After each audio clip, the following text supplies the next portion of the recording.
सो hey guys, कैसे हैं आप सब लोग। आई होप कि आप सब बहुत ही अच्छे होंगे।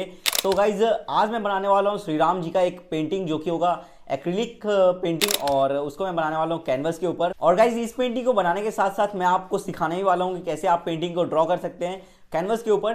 तो गाइस चलिए शुरू करते हैं इस ड्राइंग को, लेकिन शुरू करने से पहले आप सभी लोग बोलिए दिल से जय श्री राम।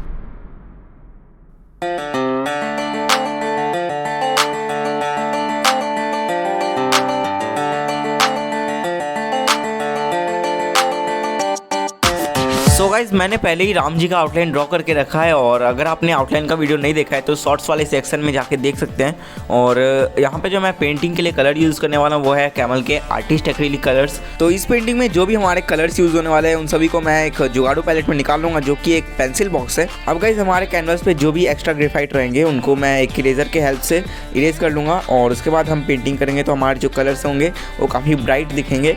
तो कैनवास के ऊपर डायरेक्ट पेंटिंग करने से पहले मैं यहाँ पे फर्स्ट कोट दूंगा, और फर्स्ट कोट देने का वजह है कि हमारे कलर्स हैं वो ज़्यादा यूज़ नहीं होंगे और एक बेस हमको मिल जाएगा। तो इसको बनाने के लिए मैं यहाँ पे थोड़ा सा कलर ले रहा हूँ और काफ़ी अमाउंट में वाटर ले रहा हूँ। ऐसे बेसिकली हम एक्रिलिक कलर में कम वाटर यूज़ करते हैं, लेकिन फर्स्ट कोटिंग के लिए हमको ज़्यादा वाटर यूज़ करना पड़ेगा। तो इससे हम कैनवस को पूरा कवर कर देंगे, उसके बाद हम उसको सूखने देंगे। और इसको जल्दी सुखाने के लिए मैं पंखे का यूज़ कर रहा हूँ, क्योंकि मुझे वीडियो ही बनाना था जल्दी से। अब गाइस, मैं फाइनल पेंटिंग को स्टार्ट करूँगा, और यहाँ पे मुझे रेफरेंस में जो भी कलर्स जहाँ पे दिखेगा मैं उनको अप्लाई करूँगा सीधा। और आपको एक्रिलिक कलर में ज़्यादा कलर्स के ऑप्शन नहीं मिलते, ज़्यादा शेड्स नहीं मिलते, तो आपको खुद से ही बनाना पड़ेगा कलर्स को। जैसे कि मुझे अगर पर्पल चाहिए तो मैं वहाँ पे ब्लू के साथ हल्का सा रेड मिक्स करूँगा, जिससे कि हमारा पर्पल बन जाएगा।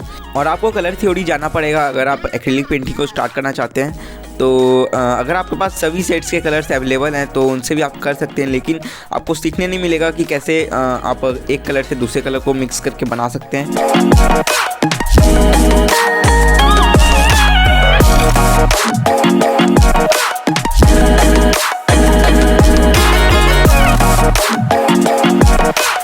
तो गाइज, राम जी के मुकुट को बनाने के लिए मैं यहाँ पे ओकर येलो कलर का यूज़ किया हूँ, जो कि 2-3 कलर को मिक्स करके बनाया हूँ। और मैं यहाँ पे डायरेक्ट गोल्डन या फिर लाइट येलो यूज़ नहीं करूँगा, क्योंकि वो काफ़ी अनरियलिस्टिक लगेगा।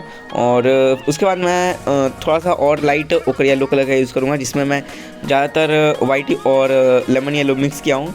उसके बाद मैं ज़्यादा अमाउंट में वाइट को मिक्स करके हाईलाइटेड, जो एक्सट्रीम हाईलाइटेड एरिया रहेंगे उनको मैं हाईलाइट कर दूंगा। उसके बाद मैं यहाँ पे छोटे छोटे डिटेलिंग्स को डाल दूंगा, जो कि हमारे मुकुट में मतलब डायमंड्स रहते हैं उनको मैं डाल दूंगा, जिससे कि काफ़ी ज़्यादा रियलिस्टिक लगने लगेगा। और उसमें भी हमको हाईलाइट डालना है, नहीं तो वो नहीं मतलब लगेगा डायमंड के जैसा। अब गाइस, मैं भगवान के माला को बना रहा हूँ, और माला में आप यहाँ पे देख सकते हैं कैसा था। और जहाँ पे लाइट एरिया था वहाँ पे मैंने छोड़ दिया, पहले डार्क एरिया को पहले मैं कवर किया, और उसके बाद जहाँ पे लाइट एरिया था उसको मैं ग्रेडियंट बना के एक टेक्सचर की तरह, मतलब जो माला का रहता है टेक्सचर लीफ वाला, वैसा वाला मैं टेक्सचर दिया हूँ। तो आप देख सकते हैं मैंने कैसे किया, आप ऑब्जर्व करिए।